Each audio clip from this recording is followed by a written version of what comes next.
Une victoire, c'est une victoire. Un point, c'est tout. Et le Fever d'Indiana, privé de Caitlin Clark, affronte les Aces de Las Vegas et leur MVP de l'année dernière, A'ja Wilson, pour repartir avec la gagne sur le score de 80-70. Sophie Cunningham était chaude bouillante. La fameuse Sophie Cunningham a littéralement mis le feu au parquet. Vous êtes-vous déjà demandé ce qui se passe quand le Fever d'Indiana perd sa plus grande star, mais parvient quand même à détruire les Aces de Las Vegas d'A'ja Wilson? La réponse va radicalement changer votre vision de cette équipe. Pendant que Caitlin Clark chauffait le banc, blessée, tout en s'embrouillant avec les arbitres, ses coéquipières ont fait le boulot sur le terrain. Kelsey Mitchell a claqué 21 points au moment le plus critique. Et Sophie Cunningham est tout simplement devenue la joueuse la plus en vue de la ligue. Sérieusement, c'était pas juste une victoire. C'était une déclaration de guerre qui a envoyé une onde de choc à travers toute la ligue. Alors, comment le Fever a-t-il décroché cette victoire dominante? Et qu'a fait Sophie dans ce match pour être aussi incandescente? Écrivez Sophie en feu dans les commentaires si vous êtes chaud. C'est parti. Retour dans le chat de la WNBA. Oh, ça, c'était une victoire à l'arraché. Une vraie preuve de caractère. Ah ouais. C'était un match super fun, mon Dieu. Et ces maillots ont un style d'enfer. Imaginez le tableau. Votre équipe vient de perdre 2 matchs consécutifs contre le Liberty. Et votre superstar est assis sur le banc en tenue de ville avec une blessure à l'aine. C'est exactement la situation dans laquelle le Fever d'Indiana s'est retrouvé en entrant au Gainbridge Fieldhouse le 24 juillet. Le poids de ces 2 défaites d'affilée pesait lourd dans l'atmosphère. Tout le monde se posait la même question.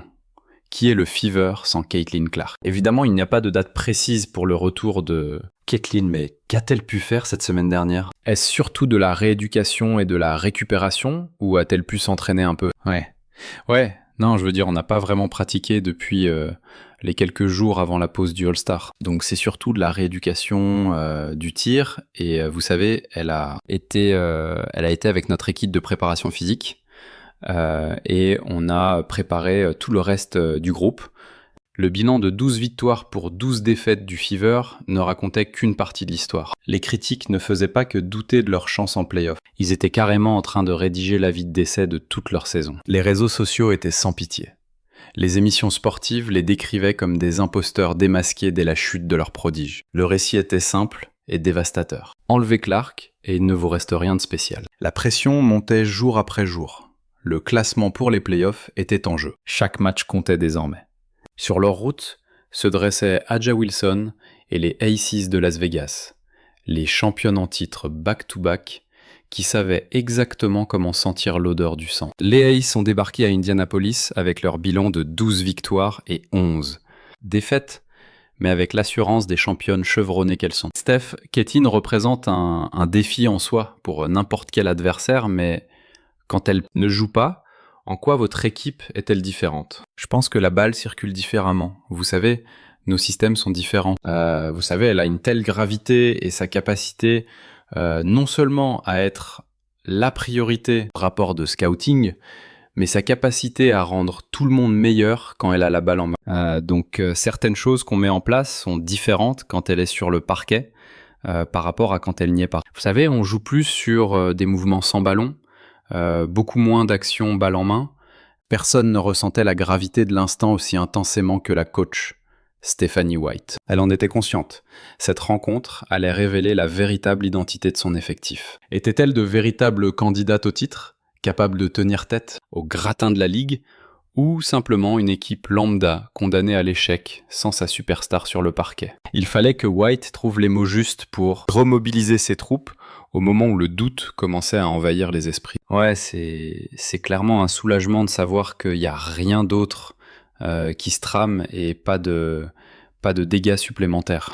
Vous savez, maintenant il s'agit juste de faire confiance au processus et d'être patient. On ne peut pas se permettre des passages à vide de 5 minutes face à des équipes de ce calibre. Elles vous le font payer cash et elles vous enfoncent dans ces moments-là. Je crois qu'on a vu, vous savez, tout au long de la saison, les moments où on a été vraiment solide sur de longues séquences et où on a su gérer les montagnes russes d'un match, et on doit être capable de le faire en gardant la tête froide. On ne peut pas tomber dans... on ne peut pas se mettre à jouer la sécurité ou à être trop prudente. Les Aces sont débarqués avec une confiance aveugle, à la limite de l'arrogance. Ça transpirait dans leur attitude et leur langage corporel dès l'échauffement. A'ja Wilson et ses coéquipières olympiques avaient probablement entouré cette date en rouge sur leur calendrier dès l'annonce de la blessure de Clark. C'était l'occasion rêvée pour elle de confirmer ce que beaucoup soupçonnaient depuis le début, que le Fever n'était qu'un spectacle solo déguisé en équipe de basket. Wilson elle-même devait gérer ses propres sentiments de jalousie vis-à-vis de Clark qui traînait depuis 2 saisons. Elle tenait enfin sa chance de rappeler à tout le monde qui était la véritable patronne, la vraie MVP. Pour les Aces, ce match devait être une démonstration de force, une façon de rappeler à la Ligue que les bagues de champion pèsent bien plus lourd que la hype médiatique. Mais c'est là que le scénario a pris une tournure totalement imprévue. Un truc que personne n'avait vu venir. Parfois, le meilleur cadeau qu'on puisse faire à une équipe, c'est de l'enterrer avant même le coup d'envoi. Le Fever s'est servi de chaque critique, de chaque doute, comme d'un carburant explosif. Elles ont métamorphosé leur plus grande faiblesse en une force redoutable. La suite allait sidérer toute la WNBA et envoyer un message clair. Cette équipe est loin d'avoir dit son dernier mot. Le Fever s'apprêtait à démontrer que l'étoffe des champions ne se révèle pas quand tout roule. Elle se forge dans l'adversité, quand tout semble perdu. C'est parti, on lâche rien. Ok. Quand on a réagi à leurs assauts aujourd'hui, les filles, on s'est serré les coudes. On était là les unes pour les autres. Dans les moments où on sentait qu'elles pouvaient revenir un peu au score, on a coupé court à ça. Direct. Carrément. Maintenant, faut qu'on soit capable de capitaliser là-dessus, de maintenir cette constance-là. Je suis tellement fier de vous. Tellement fier de ce groupe. C'était une victoire arrachée de haute lutte. Vous l'avez mérité. À 3. 1, 2, 3, ensemble. Quand une équipe cherche un héros, c'est parfois la personne la plus discrète qui sort de l'ombre. Et Kelsey Mitchell, elle, était prête à saisir son moment. Mitchell avait essuyé le feu des critiques toute la saison à cause de son irrégularité. Ses détracteurs répétaient qu'elle devenait fantomatique quand le Fever avait désespérément besoin de points. Et les stats leur donnaient raison. Mitchell pouvait planter 20 points un soir, pour ensuite sortir un misérable. 3 sur 15 au tir le match suivant, pile quand l'enjeu était crucial. En début de rencontre face aux Aces, toutes ces craintes semblaient parfaitement fondées. Mitchell a manqué ses premières tentatives et paraissait totalement à côté de ses pompes. La frustration se lisait clairement sur son visage à chaque tentative manquée. Dans les gradins du Gainbridge Fieldhouse, l'agitation commençait à gagner les supporters. Tout le monde sentait que l'attaque du Fever prenait l'eau sans la baguette magique de Clark à la main. Mitchell semblait porter le poids de chaque échec comme une tonne de briques sur ses épaules. La cocotte minute était prête à exploser à chaque tir qui refusait de rentrer. Elle affichait un douloureux 4 sur 19 au tir après 3 quarts-temps. Avec une telle fiche de stats, n'importe qui d'autre aurait fini cloué sur le banc pour le reste du match. Mais la coach Stephanie White avait une toute autre stratégie en tête. Austin transmet à Cunningham. C'est trop forcé. Heureusement, Mitchell surgit pour sauver la mise. Et voilà Mitchell qui fonce direct au cercle, bat le buzzer et dépose le cuir dans le panier. Kelsey Mitchell à la rescousse. C'est le chaos total en défense, la possession s'éternise et boum, Mitchell sort de sa boîte. Pendant un temps mort, White a pris sa star à part pour lui glisser les mots qui allaient tout changer. « Lâche tes coups, ça va finir par rentrer », a assuré la coach à son arrière-vedette. Une phrase simple, mais qui a fait mouche instantanément, là où Mitchell en avait besoin. White lui a aussi rappelé de rester bien ancré sur ses appuis, en attaquant le cercle pour mieux lire le jeu. Ses coéquipières ont alors commencé à faire bloc, autour d'elle, avec un soutien qui ne se voit pas toujours sur la feuille de match. Elles lui ont servi des caviars et posé des écrans en béton pour lui offrir des tirs ouverts. Elles ont créé l'espace vital dont Mitchell avait besoin pour retrouver son rythme et sa confiance. Coulson hésite pour le 3 points, puis serre Cunningham à l'intérieur. Boston pivote, feinte et ressort sur Mitchell qui nous claque une bombe à 3 points. Et là, le déclic s'est produit en seconde période. Mitchell s'est mise à artiller de partout. Sa vitesse a transformé la défense adverse en plot. Elle agressait le panier avec rage, finissant ses actions même avec le contact. Elle s'arrêtait pour des tirs à mi-distance qui faisaient filoche à tous les coups. Un régal. On sentait la connexion entre ses anciennes coéquipières qui ont partagé le maillot pendant 2 ans. Isolation. Elle prend le duel. Mitchell toise Lee du regard. Elle dégaine et plante une banderie à 3 points. « Écartez-vous, Mitchell est dans la place !» Elle appuie sur la gâchette de très loin. Le Fever prend 9 points d'avance. Le 4e quart-temps s'est transformé en Mitchell Show, alors que le match était encore sur le fil. Elle a inscrit 9 points capitaux au cours de ses 12 dernières minutes. Elle a signé un incroyable 4 sur 5 au tir dans le Money Time. Mitchell a aussi distribué 4 passes décisives, égalant le record de l'équipe. Elle ne se contentait pas de marquer, Elle crée du jeu pour les autres tout en portant le scoring. On voit la patte des deux génies offensifs présents sur le banc de touche. Mitchell repère Boston qui coupe vers le panier et la serre sur un plateau pour le lay-up. Normalement, on évite de couper devant le visage du défenseur.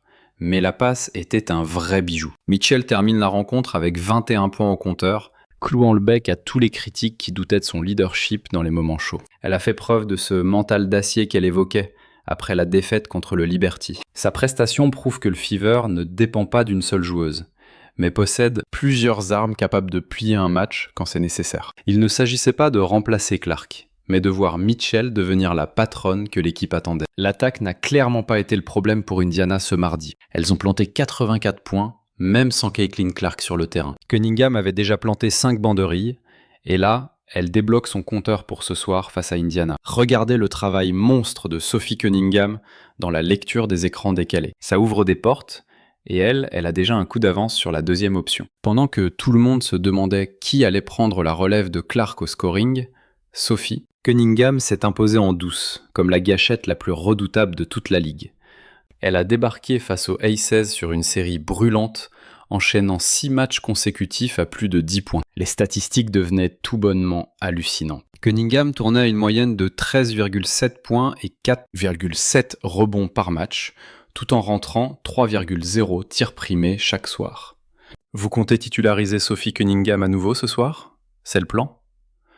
Oui. Qu'est-ce qui la rend indispensable dans le 5 majeur dès le coup d'envoi selon vous ? C'est une porteuse de balles supplémentaire. Une joueuse capable de créer du jeu pour ses coéquipières et d'étirer la défense adverse. C'est aussi une rebondeuse défensive très solide. Vous savez, on a eu des passages vraiment compliqués au rebond défensif par moment, donc on apprécie cet aspect-là. Et puis, il y a son énergie débordante. La question n'était pas de savoir si elle allait continuer à artiller avec précision.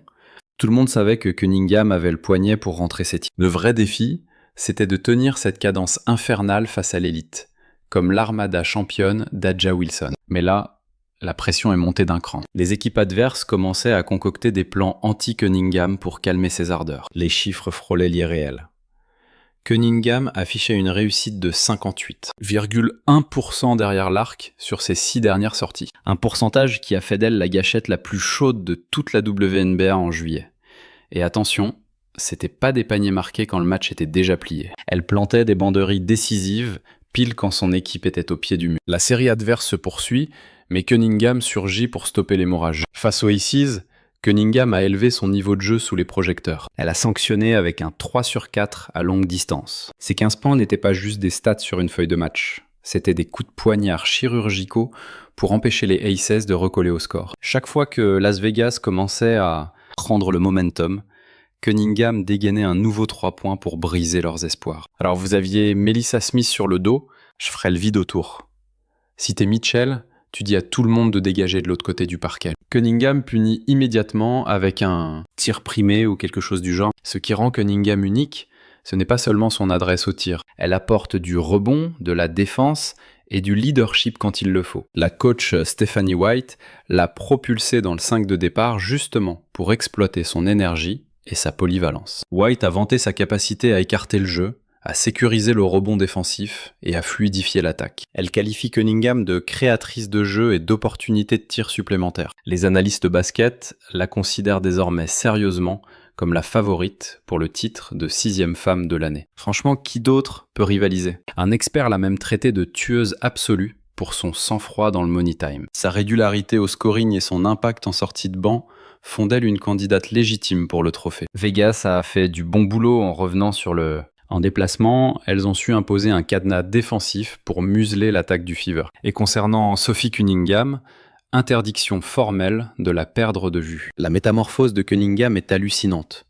Passée de simple rotation à véritable arme fatale, elle offre désormais au Fever une puissance de feu que personne n'avait anticipée. Elle n'est plus ce simple élément complémentaire, mais c'est affirmé comme l'une des gâchettes les plus redoutées de toute la ligue. Certains supporters réclament même des excuses publiques de la part des détracteurs qui ont osé remettre son talent en question. Sa régularité et son sang-froid légendaire sont devenus l'ingrédient manquant aux ambitions de titre de cette franchise. Au retour de blessure de Caitlin Clark, elle retrouvera un effectif armé d'une autre scoreuse d'élite, capable de faire basculer le destin d'un match. Cunningham a clairement montré qu'elle a sa place parmi les grandes.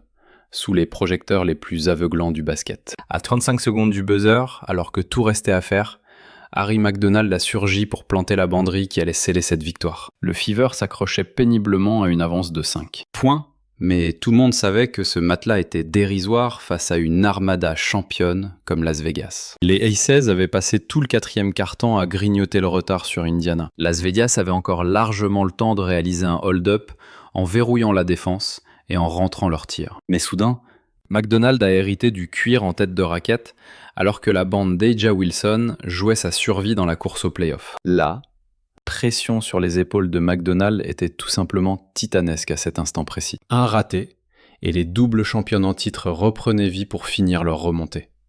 Un panier, et c'était le coup de grâce pour leurs espoirs. McDonald n'a pas tremblé une seule fraction de seconde. Elle s'est élevée avec l'assurance d'une joueuse née pour ces instants.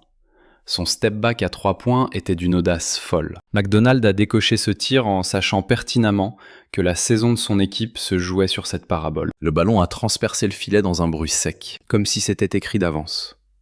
Ce tir a creusé l'écart et a définitivement brisé le moral des Aces. Vegas doit impérativement la bloquer ici. Duel en 1 contre 1. McDonald s'arrête et plante un 3 points, alors même que Lloyd s'était démarqué à l'opposé. Le public du Gainbridge Fieldhouse a littéralement explosé. Il savait qu'il venait d'assister à un moment d'exception. McDonald a rendu une copie parfaite derrière l'arc avec un 3 sur 3 dans ce match. Sa performance globale est impeccable. 9 points, 4 passes décisives et 2 interceptions en 22 minutes. Mais ce tir crucial fut sa seule et unique tentative du 4e quart-temps. Ça, c'est ce qu'on appelle une efficacité chirurgicale dans le money time. Le chantier de Natasha Howard, avec ses 18 points et 13 rebonds, avait posé les fondations tout au long de la rencontre. Howard a arraché 3 ballons et a régné en patronne des 2 côtés du parquet. Elle a insisté sur le fait que la défense est le moteur de tout. Notre défense lance notre attaque. Quand on défend bien, on attaque bien, a déclaré Howard après le match. Mais le shoot de McDonald a été le point d'exclamation idéal pour couronner la performance stellaire d'Howard. Bon, avant tout est parti de notre intensité défensive. C'est notre défense qui débloque notre attaque, et c'est comme ça qu'on tient le coup dans ce genre de match. On se repose pas trop sur l'attaque. On compte sur la défense pour, quand la défense tourne, l'attaque suit. Donc on a limité Vegas à un seul tir par possession, et c'est ça qui nous a offert des tirs ouverts pour les shooteuses et des espaces dans la peinture. Même Caitlin Clark a bondi de son banc pour célébrer ça. Même sapée en civil à cause de sa blessure à l'aine, elle avait la rage de vaincre. Une vraie lionne sur la touche. Clark était branchée sur 10 000 volts tout le long du match. Impossible de la décrocher de l'action. Fallait l'avoir décollée de son siège après le shoot assassin de McDonald. C'était le pur kiff sur son visage. Trop fier de voir ses potes assurer le show et faire le taf sans elle. Ce missile à 3 points de McDonald ne verrouille pas seulement la victoire, mais aussi le tie-breaker qui vaut de l'or pour le classement des playoffs. Le Fever mène maintenant la danse 2 manches à 1 face à Las Vegas. Cet avantage direct, c'est une carte maîtresse pour gratter les meilleures places en phase finale. On ne parle pas juste d'une petite victoire de saison régulière là. C'est un message envoyé à toute la ligue sur la puissance de frappe de ce collectif. Plus qu'un match gagné, c'est une déclaration de guerre. Le Indiana Fever est taillé pour chasser le titre en 2025 et pour les années à venir. L'alchimie entre le leadership de Mitchell, la main chaude de Cunningham et cette défense de fer crée une dynamique de dingue qui dépasse largement les simples exploits solo. Avec leur bilan de 13 victoires pour 12 défaites, elles grimpent à la 6e place du classement WNBA. Mais le plus lourd, c'est d'avoir sécurisé l'avantage sur la série contre Las Vegas, un atout capital pour les playoffs. Quand Caitlin Clark reviendra à 100%, elle retrouvera une team qui vient de prouver qu'elle peut plier n'importe qui, n'importe où, n'importe quand. L'avenir s'annonce aveuglant de lumière dans l'Indiana. Écrivez Sophie en feu en commentaire si vous êtes hype. Un like, un abo et la cloche pour ne rien rater, c'est la base. Cliquez sur la vidéo qui s'affiche à l'écran et on se capte dans la